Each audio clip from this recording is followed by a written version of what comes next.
Ayon nga kay Coach Yeng Giao, magiging advantage daw ng mga PBA teams ang sakaling pagkawala ni Justin Brownlee sa Barangay Ginebra dahil lalaki daw ang tsansa ng mga PBA teams na makapasok sa semifinals at finals ng PBA kung sakali daw mawawala si Justin Brownlee sa Barangay Ginebra.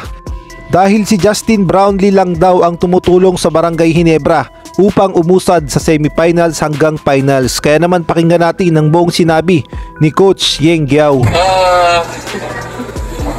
Offhand, mukhang mukhang will be an advantage, or it will give the other teams probably a better chance of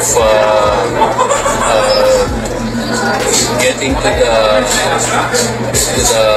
finals or semifinals, whichever, kasi alam naman natin pag nandyan si Brownlee, either finalist or champion yung Ginebra. But I think kailangan din mag-ingat muna tayo doon sa thought na yon, kasi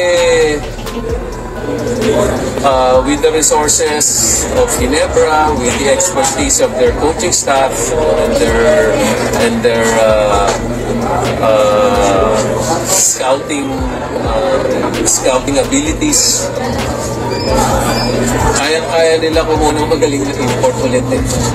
So alam natin, medyo medyo merong kasamang swerte, pero yun nga, sabi ko, if you have the resources, if you have the expertise and the network which Ginebra has,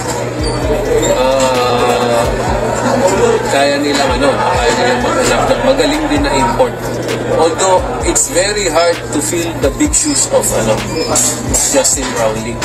Kaya lang, hindi naman ang hahanapin mo, hindi naman yung eksakto kasi style ng laro niya. Hahanapin mo rin, syempre, yung medyo maiiba. You're not really looking for another Justin Brownlee. There is only one Justin Brownlee. But I'm sure they can figure that out. I'm sure they can figure that out. They can find Dali, who might be helpful to them in some other ways, but as effective in winning the games.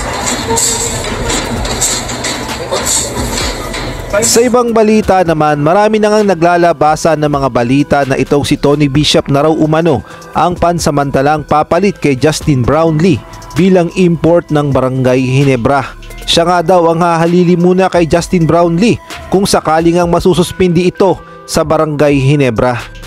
Dahil kung titignan nga natin ang kanilang stats ay halos parehong-pareho lang ang stats ni Justin Brownlee at itong si Tony Bishop, kaya naman siya daw ang posibleng pumalit kay Justin Brownlee sa Barangay Ginebra.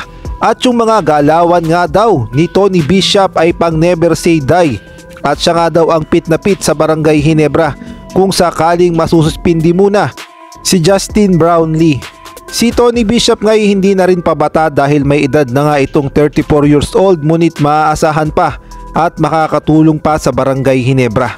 Kaya abangan na lang natin ang opisyal na statement ng SMC kung si Tony Bishop na ba ang kapalit ni Justin Brownlee muna sa Barangay Ginebra.